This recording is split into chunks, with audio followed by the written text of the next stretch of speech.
As a constitutional law attorney, former senior legal advisor and personal counsel to President Donald J. Trump, Jenna Ellis believes in the rule of law and the importance of integrity in our elections. And she's ready to tackle the big cultural and legal issues facing America. This is the Jenna Ellis Show. Here is your host, Jenna Ellis.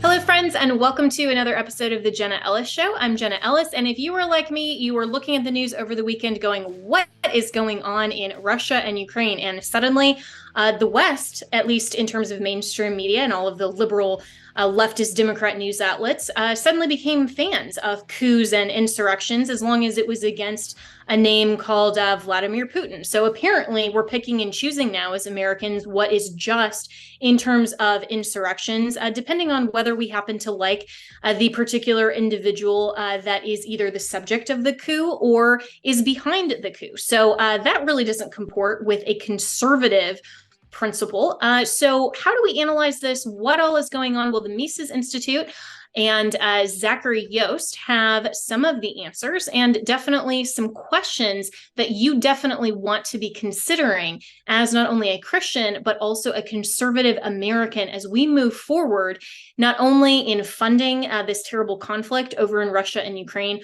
but also moving forward and asking ourselves who will be the best leader in 2024 to potentially reverse that policy and get us on a better direction, not only in terms of foreign policy, but our own economy and so much more. So coming up, Zachary Yost with the Mises Institute right after this.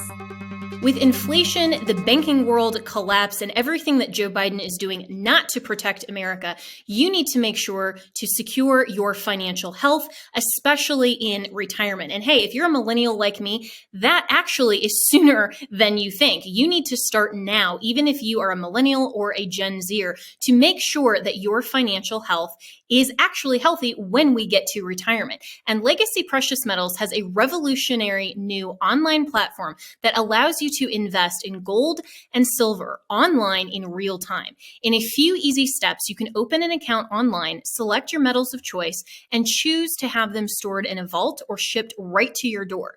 You'll have access to a dashboard where you can track your portfolio growth in real time anytime.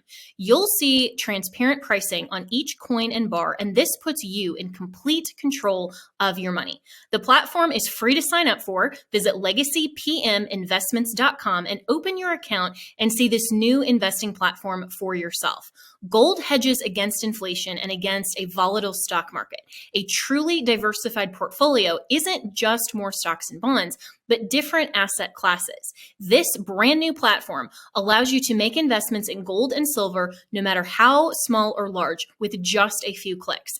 Visit legacypm.com to get started. You can download the free investor's guide, and you can also call Legacy PM Investments to talk to a portfolio expert to get expert answers to your to customize your personal portfolio. So visit legacypminvestments.com to get started. Tell them that Jenna sent you. So joining me now to talk about all of this and more, and hopefully get some clarification on what exactly is going on in Russia and why does the United States even care, is Zachary Yost. He is the co-host of the Mises podcast, War, Economy, and State, has been published in a wide variety of pieces. So Zach, thanks so much for joining me today.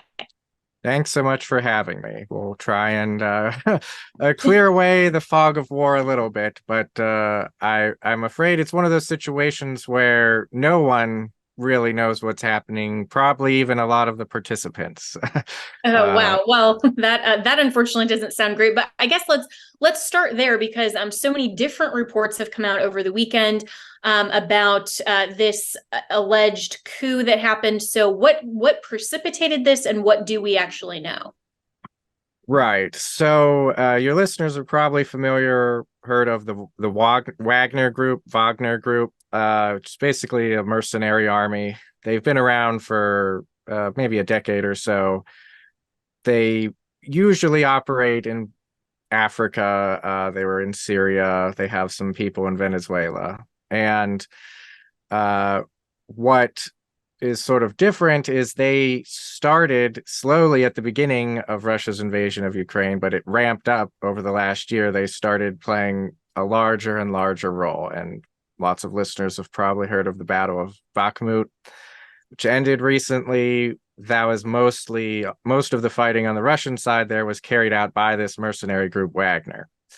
And it was a ginormous slugfest. Tens of thousands of people probably died. And during that conflict, the spokesperson, sort of billionaire, sort of owner of the Wagner Group, his name's Prigozhin, he was involved in a lot of very public fights with members of the actual Russian army.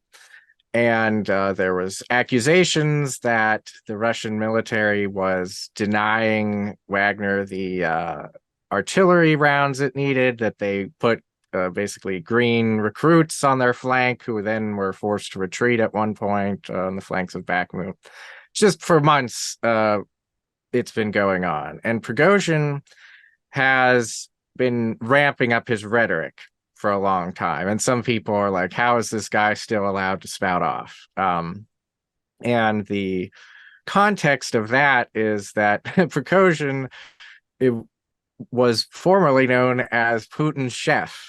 He has a very fascinating life. I'm sure they'll make an interesting movie about it someday. He was a common street thug at the end of the Soviet Union, went to prison for 9 years, came out and became a very successful restaurant entrepreneur, although in the 90s, sort of entrepreneurship was very sort of hand in glove with organized crime and things. So he's a tough cookie, basically. I mean, running restaurants and a global mercenary army. He's close to Putin. It's unclear exactly the state of their relationship now. So Bakhmut ended. Wagner pulled back from the front lines. They've been fighting there for 9 or 10 months, suffering thousands of casualties. And Prigozhin's beef is with two men in particular in the Russian military hierarchy. One is the Minister of Defense. His name is Shoigu. And the other is the chairman of the Russian Joint Chief of Staff, and his name is Gerasimov. Now, Prigozhin has been very publicly critical about how the war has gone. And anyone who's paid any attention knows that the beginning of the war was sort of a ginormous mess. And lots of observers question some decisions that the Russian military has made. One being that that Russia's not exactly waging a total war here. I recall the night the invasion started, I remember a Pentagon reporter from Fox News was like, we're going to expect, Russia's going to be carpet bombing cities and, just mass death and slaughter. Russia, this is not in any way to condone them or morally sanction them, but Russia has been rather restrained in this war. And if you look at the beginning of the war, it's obvious now in hindsight that it was not launched, the war was not really launched to wage a conventional invasion. Again, we probably won't know for years and years till everyone has been able to dig through the archives and whatnot as to exactly what was going on. But it seems that the Russians were hoping they could just sort of move in, show force. They've sort of tried to bribe a lot of officials and whatnot, hope the Ukrainian government would just collapse and Zelensky would take the US up on its offer to jet out of there. Well, that didn't happen. And Gerasimov, what some critics of him have argued is he's a sort of a proponent of non-kinetic warfare. It's just this like waging ginormous wars with, thousands, hundreds of thousands of people dying is a thing of the past. We fight these, information wars, high tech and everything. Well, none of that has worked out. And the war is now basically World War I, like an industrial war. And we can talk about that some as well, sort of the balance of forces and things if you'd like. But anyway, Prigozhin and others apparently within the Russian military have just been fed up with the leadership. And I can't really say exactly what the goal here was. It definitely seems to be to try and boot Shoigu and Gerasimov out. I mean, Prigozhin literally said, like, we're going to come and we're going to string you up in the streets. But if I were to run a coup, which I don't think I'd be quite good at, but I wouldn't declare I was launching a coup while my forces were hundreds of kilometers away from the capital city. I would like move my, highly experienced, well-trained forces in quietly and then launch the coup in the middle of the night or something. So it seems that this was partly a very public sort of protest in a way. I mean, it's all very unclear. And spectators here in the West were thinking, oh my goodness, is Russia going to erupt into civil war? And some people seem to like that idea. I would point out Russia has the largest nuclear arsenal on the planet, so that would probably be, even if nothing happened, it would be a bit risky, keep some people up at night. In the end, there was it's hard to say how many people have died. My guess from various sources and things I've read is less than 50 people were probably killed. I am pretty sure at least one Russian attack helicopter was shot down by Wagner and one ground assault plane was shot down by Wagner. So that, of course, makes some bad blood for sure. But in the end, the president of Belarus, which is sort of a Russian partner / client state, organized he played peacemaker, and now it seems that the head of Wagner, Prigozhin, is going to move to Belarus, and the Wagner forces who joined him, which was not all of them apparently, are also going to move to Belarus. What exactly is going on here? Not clear. There were charges filed against him. Those were dropped by the end of the day on Saturday. It's all we're almost completely in the realm of speculation, but that's what I figured out. And that's a really good overview of not only the unclarity, but also I think you're wise to characterize this as we, the spectators in the West, because there has been a lot of commentary from the mainstream media, of course, that is very anti-Putin and forgets this whole nuclear arsenal. And so they're saying, yay, let's just have a bunch of mercenaries overtake him and get the despot out, regardless of what the collateral consequences are that may or may not be appropriate. And I'm not really sure why we're promoting coups and insurrections now, when 5 minutes ago, I thought that was a very dangerous thing, regardless of where on the planet we're suggesting that.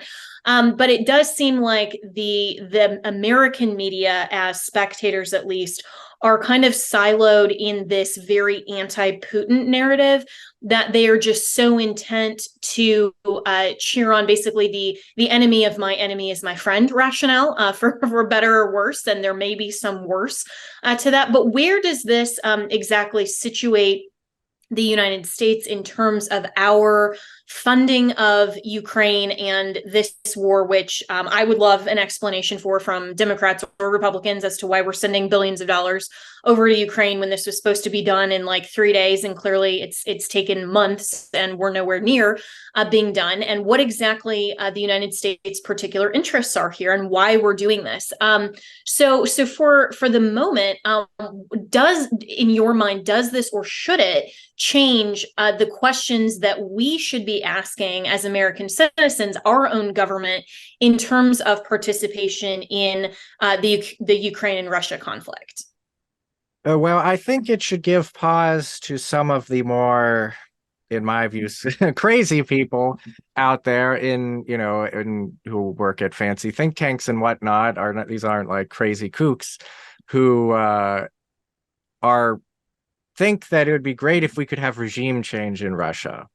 And now there's even talk of breaking the Russian Federation up. Like, this war is our chance. We can finally boot Putin out of there. We can have, some sort of liberal reformer come in and maybe even, break Russia, which is the world's largest country, up.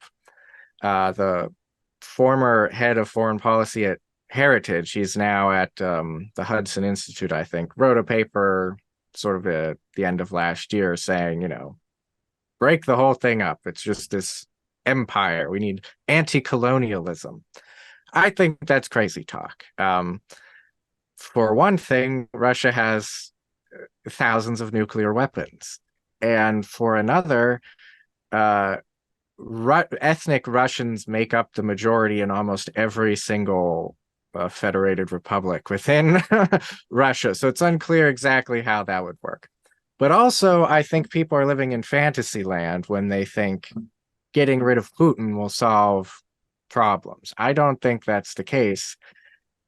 I think it is my view that whoever replaces Putin will probably be worse from our perspective.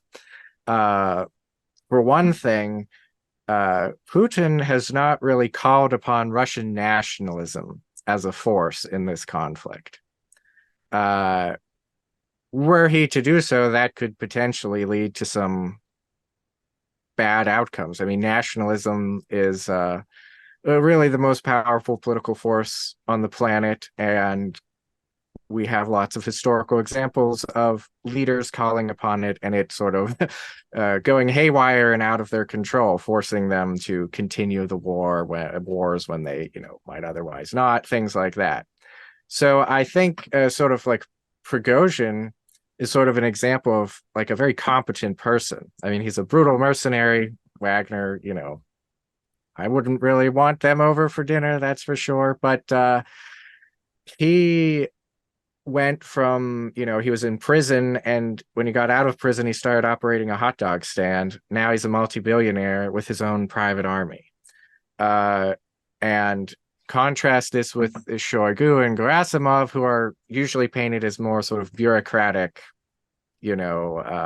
establishment people who are not really that competent. So I don't think that the US should be in conflict with Russia, but I don't think we also should be rooting or trying to help people who are more competent and more prone to call upon Russian nationalism to come to power, I would say, is one goal of this war that's going out of control. It sounds like the actual geopolitics of this whole situation is a lot more complicated than what the mainstream media would lead us to believe. Which shocker, right? And so for the people who are just very pro-Ukraine, anti-Russia, and I've even seen mainly, frankly, in Democrat and liberal cities, the Americans that are now waving the Ukraine flag as if they're totally the victims in this situation, and we have to rush to their aid, and they're even talking about NATO involvement, and so they're very pro whatever this coup looked like, without really appreciating perhaps some of the history that's there, and some of the history and the context of this conflict, as well as what intervention actually looks like for the United States. And so, in your view, Zach, what questions should the American people who truly care about American interests be asking of Congress and the Biden administration in terms of why we are still funding this conflict? Right, yeah. So they should ask, what is the vital American interest at risk here? And I would say there is none. But beyond that, I mean, people will disagree. They'll say the US has to maintain primacy everywhere. A common argument is that if Russia succeeds in Ukraine, then China will feel it is free to invade Taiwan, which right when the invasion started, I wrote an essay published in Law and Liberty arguing that these comparisons are nonsensical. But beyond that, I think they should ask, are we helping? Are we doing anything really to make the situation better? Leaving aside our own interests, which I think are just being forgotten here. I would argue the US is leading to more death and destruction and prolonging the conflict. I would argue that Russia is likely going to win. Predicting the future, this is just thoughts on the information we have now. Anything is possible. But, and I draw a lot on the work of John Mearsheimer here, who many readers are probably familiar with from his, quite prophetic talk and paper from like 2014, where he said all this was going to happen. But in his more recent analysis, he's pointed out we're basically fighting static warfare here, where it's just grinding. He's compared it to, champion boxers just beating the living hell out of each other for 10 rounds. So we have to look at three factors. One is the balance of population. Russia has a larger population than Ukraine, and since the war started, probably 9 million people have left Ukraine, some of several million to Russia. Getting back to the nature of how this is such a sort of intermixed, interfamilial Slavic conflict. Second is the balance of artillery. Russia likely outnumbers Ukraine's artillery between 5 and 10 to 1. And in a static, World War I-esque sort of war, that's obviously not good for Ukraine. And I can explain briefly sort of why this situation is so lopsided. Yeah, please do, because I think a lot of people, and certainly listeners who aren't as familiar with the history of this conflict, are thinking probably the same thing I am right now. Like, wait a second, didn't we send billions of dollars and a lot of our own U.S. military artillery and all of this? So how can it continue to be sort of this 10 to 1 even in terms of, whether or not this is solely manpower, but in terms of how much we've sent to Ukraine, to have it be that lopsided, I think it will genuinely be surprising to some people. Right. So part of it gets to that Ukraine, it's not part of NATO. Ukraine was a former Soviet state. At the beginning of the conflict, they're still using all this ex-Soviet military stuff. Soviet shells are 152 millimeters, things like that. NATO has standardized stats for weapons. We use a 155 millimeter and things like that. So Ukraine, and so NATO, who is, providing all these arms to Ukraine, does not have much ex-Soviet stuff laying around. Some Warsaw Pact countries do, and they shipped lots of that over. But right away, basically, most of the Ukrainian artillery stockpile was sort of rapidly depleted. And so we've been scouring the globe to send them NATO rounds. Now, the U.S., as of the most recent report that I have seen, the Pentagon publishes, here's, a checklist of everything we have we have pledged to Ukraine. So that doesn't even mean that some of this stuff doesn't even exist yet. It has to be built. But we've pledged 2 million rounds of artillery, excuse me, to Ukraine. That's since the war started. Now, keep in mind that according to a recent report based on interviews with Ukrainian military officials from the Royal United Service Institute, it's estimated Russia fired 12 million rounds of artillery last year, and that they'll probably fire about 7 million this year. And it's estimated that Russia can produce 2.5 million rounds of artillery in 1 year. Now, contrast to the United States, where at the beginning of the year, ISIS published a very fascinating, though sort of depressing report on how long it's going to take us to replenish the stocks of everything we've sent over to Ukraine. Now, according to this report's estimate, we can produce about 100,000 155 millimeter shells in a year, but that all of those are used up for U.S. training purposes.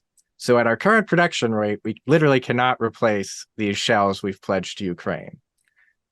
If we can reach an accelerated production level, we'll be able to produce about 240,000 shells a year. So this is, it's literally 10% of what Russia can produce in terms of these high caliber artillery shells. It's sort of mind-boggling. So this has led, one of the interesting things that came out of those Pentagon leaks was how the US government was pressuring the South Korean government to provide lethal aid to Ukraine in the form of 155 millimeter shells. They were sort of pressuring them to send 330,000. And these leaked documents basically showed we were sort of spying on the South Korean government. And they're like, what are we going to do? We don't know how we're going to do this. Maybe we can just send them to Poland and just pretend we don't care what they do with them, more or less. There was also a proposal, I've not seen whether it actually happened or not, but that South Korea will lend the US 500,000 155 millimeter shells, which would then free us up to ship more to Ukraine. But so that's the other thing. It's just a mind-boggling amount of artillery imbalance. And that's why Mearsheimer estimates, and he says this is the absolute minimum, that at least 2 Ukrainians are killed for every Russian killed. The third factor is the balance of resolve. Both sides are sort of in it to win it now. Ukraine, I mean, it's been invaded. Obviously, they're fighting for their survival. I mean, in Mearsheimer's understanding of what's going on, there will be a Ukraine left. It'll just be a rump state that's incapable of sort of functioning, basically. So obviously, the Ukrainians are motivated to win. And the Russians, it depends why you think this war started. If you think Putin's just a crazy person, so he maniacally invaded, well, then there's no rationality to anything. I'm in agreement with Mearsheimer that this war is basically sort of represents that Russia perceived NATO expansion into, right next door to be an existential threat. They won't tolerate it. They'll suffer, losses and casualties and trouble until they've ground out a victory. And Mearsheimer is, rather pessimistic that there can be any negotiation because neither side has any room for compromise. Ukraine has said, we want everything back. Russia said, we've annexed these regions. They're now part of Russia. So what is keeping the war going? American military support for Ukraine. Without that, the war would have to end. And some people are very open that they think it's a great deal to have Ukrainians die on our behalf to kill Russians. And I don't think that this war is so important to U.S. national security. I don't really think we have any national interest in it that would justify sort of killing all of these Ukrainians. And in the end, I think it will be for nothing, really. I think it's really a moral travesty. Yeah, and in that context, I mean, anyone who's familiar with just war theory and even obligations that the United States, at least in the past, not necessarily the Biden administration, but has obligated the United States to in terms of our own positioning on just war theory and intervention, and whether you call that the spread of democracy or whatever the national security interests or other things have to be articulated. It doesn't seem when you frame it like that, and I would agree with your analysis that really there is any justifiable purpose to continuing to fund ultimately what is very likely to be a failure. And as people like Elon Musk and others who are commenting, not necessarily that he's an expert, but he's just a very high profile person who's commented on this that I happen to agree with, where he's saying, we're funding this to send so many Ukrainian soldiers to their deaths, and for what? Just to take out some of the Russians? That doesn't seem like a very good proxy war, and it doesn't seem like that has a moral, legitimate, just war or ethical interest. And that really is what needs to be contemplated, I think, by anyone who's looking at the greater scope of this. So pivoting here just for a minute, and I really appreciate your time, Zach, in explaining all of this and kind of where we go from here. Looking at the 2024 posture of candidates, obviously there is a potential that if we continue on this track, that America is going to supply this war and fund this war until it ends one way or another.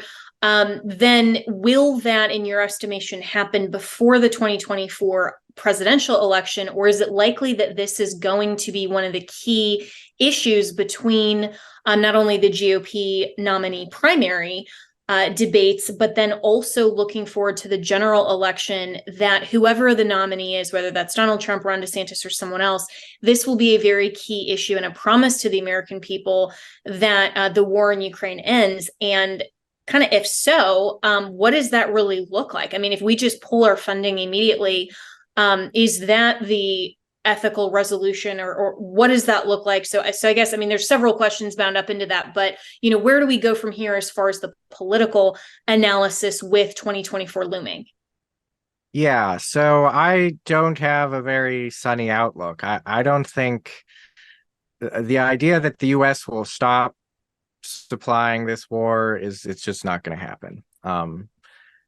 Congress is, I mean, there are some dissenting voices, but they're an extreme minority. Donald Trump has said if he was elected again, he would end the war in 24 hours. I think that's not going to happen. Let's make a deal and all that. Well, generally when people are buying real estate and whatnot, they're engaged in highly, rational thinking here. Whereas this war, I mean, it's like disturbing. I've seen it, the amount of basically ethnic hatred that has erupted. I mean, I see people, like it's sort of like the freedom fries thing. We can't have Russian tea cakes. Everything Russia is bad. I mean, it's sort of ridiculous given the shared Ukrainian-Russian history, how much they hate each other. But hate, when extreme nationalism is running amok, it doesn't bode well for negotiations. And the U.S. national security blob is not, it wants to keep up the war. They think it's great, basically. I mean, if you view Russia as a threat to the United States, then sure, this is a good bargain, I guess you could call it. I think Lindsey Graham flat out said that to the Ukrainians. But I don't think no matter how much is talked about in the campaign, whoever is elected won't be able to end the war, I suspect. It would require a massive shift in elite sort of establishment opinion and views. And we can look back to the first Trump administration. He talked a good game. I liked lots of stuff he said. America first, I believe in that. But then you can look at the people who he staffed the national security, bureaucracy with. And I mean, there was the anonymous letter in the New York Times, literally, we're working to undermine the president's agenda and all that. They're like, I don't think American foreign policy is going to change for a long time, just because so many of the people who are available to staff the bureaucracy are invested in continuing the status quo. Even if Trump or DeSantis were to win and be really committed to a restrained foreign policy, I'm not sure how they would staff the bureaucracy with people who are aligned in their vision. I think that's just going to be very hard going forward. And I'm not optimistic. I think the war is probably just going to grind on, and tens of thousands more people are going to die. And in the end, it will be like John Mearsheimer said that he suspects it'll look like the 48th parallel between North and South Korea, just a sort of lukewarm conflict that hopefully won't flare up, but it's going to be grinding on for the foreseeable future. Of course, the future is radically uncertain, so anything's possible, but that's just my thoughts given the information I have now.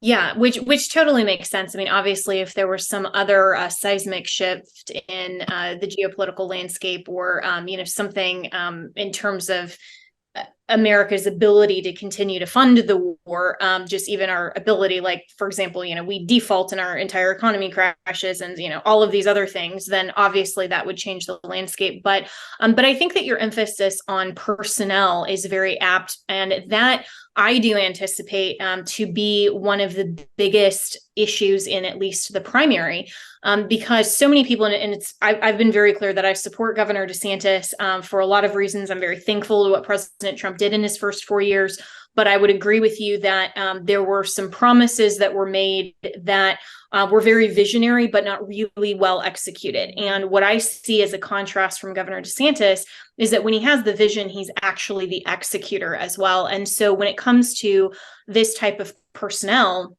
and needing to staff up the bureaucracy, which is what you have to do as a United States president, we can look and see how that didn't go so well for President Trump. And not only that, with some of the legal matters that he finds himself in, with the entire posture going into 2024, as someone who, formerly worked for him personally in his campaign, my question would be, who would want to work in that administration again, or for a first time? And I think that would be a much, much more difficult thing to staff with people who were committed to an America First agenda than with someone like a Governor DeSantis, who has shown himself to be a strategic executor in the state of Florida, has a kind of 2.0 vision in the sense that he's fresh. He would also have the ability to have 8 years, not just a terminal 4-year term. So for a lot of reasons, but particularly personnel, in terms of executing even just a vision on ending America's involvement in the Ukraine-Russia conflict, I would bet on it being a much more likely proposition for a lot of reasons, but especially personnel, that Governor DeSantis could actually execute it than Donald Trump, even if both men are similarly committed to the America First position on it. So what is your thought in terms of how the public is reacting to this and the GOP base, in terms of, do you think that people really understand this granularly, or is it more that they believe some of the more top level talking points? And do you anticipate that changing as we get closer to the primary and then the 2024 election? So I think a lot of people are opposed to, sort of GOP-based people are opposed to our involvement in the war, and not necessarily because they know much about what's going on, but it's unfortunately become such a politicized tribal issue. It's sort of like, did you wear a mask? Did you not wear a mask? It's divorced from anything having to do with actual health policy. It's sort of tribal signaling. So I think there is that to some degree with the Ukraine situation. However, I do think that if we enter a recession, the economy continues to not do so hot, I think people really are going to, sort of quote unquote normies are going to be paying more attention and being like, why are we giving $10 billion more to Ukraine? I mean, we're literally keeping the Ukrainian government afloat right now. I mean, beyond just our military aid, we're funding their government. So I think people, when, there's a bit more economic crunch, if that's going to be coming down the road, I think they're probably going to be unhappy about it. And it'll be added to the list of gripes and complaints. Channeling that into change is a difficult task. But yeah, I think the war is going to become less popular over time, and or just forgotten about. I mean, we have such a fast news cycle. I mean, I follow it very closely. One, because I'm interested. Two, it's sort of my job. I think, the war might have started about 10 years ago for some people compared to, how ancient it is, with how rapid the news cycle is. Everything's fast replaced. This coup will be forgotten about among the general populace in the US in 2 weeks. So, or sooner. You're right. Yes. Totally. And I think there's also a very difficult nexus to the common everyday experience of the American life. And to say that what's happening in Ukraine, or even spending all of this money, sending that over, is such an ethereal concept to most voters that it doesn't really have a rational relation to, I have less money to go spend on food at the grocery store, or gas prices are higher because. And so they're looking more at the domestic policy issues, some of the things, dealing with inflation and some of these other things that, at least for a lot of the people that I've talked to, they don't necessarily see the global parameters as influencing and impacting domestic concerns, and particularly the economy, as much as perhaps they should, or as much as perhaps there is that availability. It just seems like such an esoteric concept. And so I agree with you. I mean, part of the reason we're doing this podcast today is because everybody's asking me questions saying, what actually happened in Ukraine? But it's almost like they're almost just like, oh wait, what happened? But let's talk more about the submersible, which everybody knows that I was like fully invested in that story, and was like up all week last week going like, oh my gosh. So we're still talking about things like that, which I think play on our emotions and so many other things a lot more than some of these other issues. So I guess just last question for you, Zach, and I really appreciate it again, is moving forward. how would you encourage some of us normies that aren't as wonky in the foreign policy space? And, I deal with politics, news of the day, law as part of my job and because I'm interested in it. But I would consider myself, hopefully, maybe one of the normies in terms of understanding all of these other geopolitical conflicts. So what should we be paying attention to and not just letting slide through the cracks of the popular news cycle? Oh boy. Yeah, it is hard. I mean, I have even learned a lot from this conflict, just in terms of how it's hard to know what's going on, and lots of people, like even the people participating, don't know what's going on. So it is difficult. I would say skepticism is required when consuming news, especially about the war. I mean, truth is war's first casualty. I would say that it's one thing I've seen lots of people do that I would just say to stop doing is some news outlets publish all sorts of sort of decontextualized tiny engagements, like this Russian tank is destroyed, this Ukrainian personnel carrier ran over a mine, things like that. I would say don't pay attention to those things, because they convey nothing about what is going on with the war. And it's sort of like, it's disturbing how so many people basically watch snuff films. I mean, especially of like drones killing people. I would say these things serve no purpose, and it can be enticing of, oh, I'm being informed, this is the war happening. These things are not really that informative. And I think if they do it, the only thing they do is degrade your soul, really. So I would say that trying to sift through for more in-depth reporting things, I mean, I don't expect everyone to go around reading think tank reports and things like that, but you can find useful summaries of things that are quite, I would say, in-depth. And even if I don't agree with the full thrust of the organization or the authors, there's stuff full of useful information. And of course, if I may, my own podcast with the Mises Institute, co-hosted with Ryan Wickmakin, it's a monthly podcast, so you won't be buried, War, Economy, and State. We basically try and give you all of this, the long form stuff in about 40 minutes, once a month. So if I may, self-promote there, we try and give you a little help there. Yeah. And see, things like that are great, because that's how I mostly consume content, is through looking at, of course, obviously, the articles that are through all of the push notifications in mainstream media. Great. I'll kind of see what people are talking about. But as far as like the information itself, I'll go to podcasts like yours and like others that I want the analysis, and to say, okay, tell me from, and even Salem, like a lot of my listeners are coming for the biblical worldview perspective on, law and policy and the news of the day.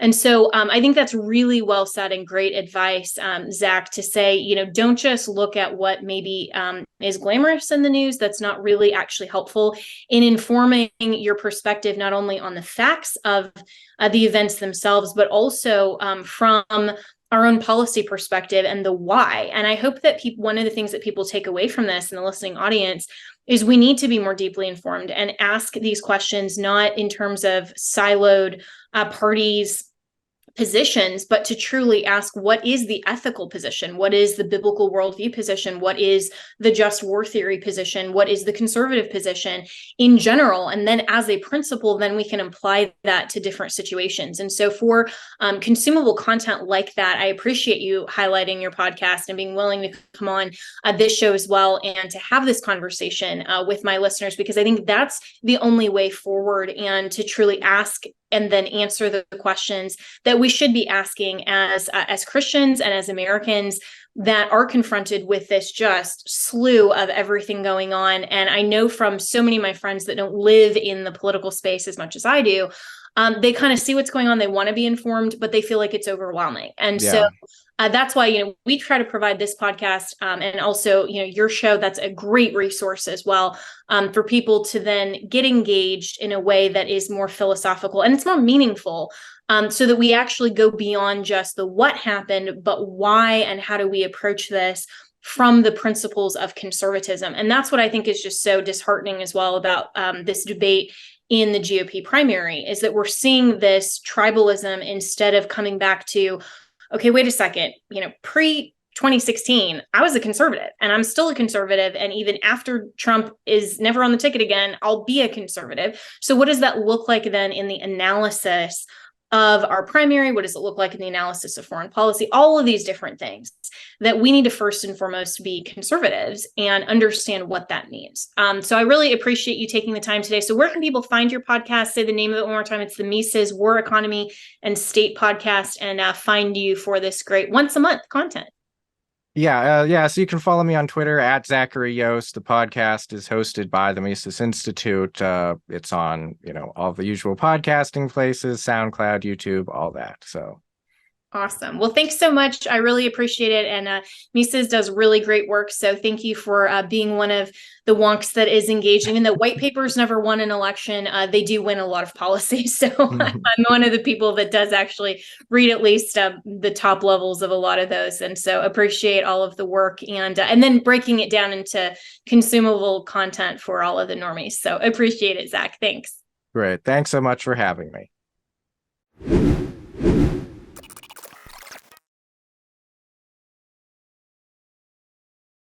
With inflation, the banking world collapse, and everything that Joe Biden is doing not to protect America, you need to make sure to secure your financial health, especially in retirement. And hey, if you're a millennial like me, that actually is sooner than you think. You need to start now, even if you are a millennial or a Gen Zer, to make sure that your financial health is actually healthy when we get to retirement. And Legacy Precious Metals has a revolutionary new online platform that allows you to invest in gold and silver online in real time. In a few easy steps, you can open an account online, select your metals of choice, and choose to have them stored in a vault or shipped right to your door. You'll have access to a dashboard where you can track your portfolio growth in real time anytime. You'll see transparent pricing on each coin and bar, and this puts you in complete control of your money. The platform is free to sign up for. Visit legacypminvestments.com and open your account and see this new investing platform for yourself. Gold hedges against inflation and against a volatile stock market. A truly diversified portfolio isn't just more stocks and bonds, but different asset classes. This brand new platform allows you to make investments in gold and silver, no matter how small or large, with just a few clicks. Visit legacypm.com to get started. You can download the free investor's guide, and you can also call Legacy PM Investments to talk to a portfolio expert to get expert answers to your to customize your personal portfolio. So visit legacypminvestments.com to get started. Tell them that Jenna sent you. Have you ever picked up a towel set because it felt so soft in the store, but then when you leave and you go to use it, it's not really that absorbent? It's basically a towel that is leaving you out to dry. That's why MyPillow has developed the MyPillow towels that actually work. I know, it's totally mind-blowing. Towels that actually dry you. Their 6-piece towel set includes 2 bath towels, 2 hand towels, and 2 washcloths. They come in a variety of colors. I have the sage green and the white. I love them. And right now you can receive a 6-piece set for only $39.98 with promo code Jenna. That's JENNA. So go to mypillow.com right now and click on the radio listeners special. MyPillow products come with a 10-year warranty and have a 60-day money-back guarantee. So to receive this amazing offer on the 6-piece towel set of MyPillow towels, just go to mypillow.com, click on the radio listener special, and enter promo code Jenna, that's JENNA, or call 1-800-564-8475. That's mypillow.com, promo code Jenna.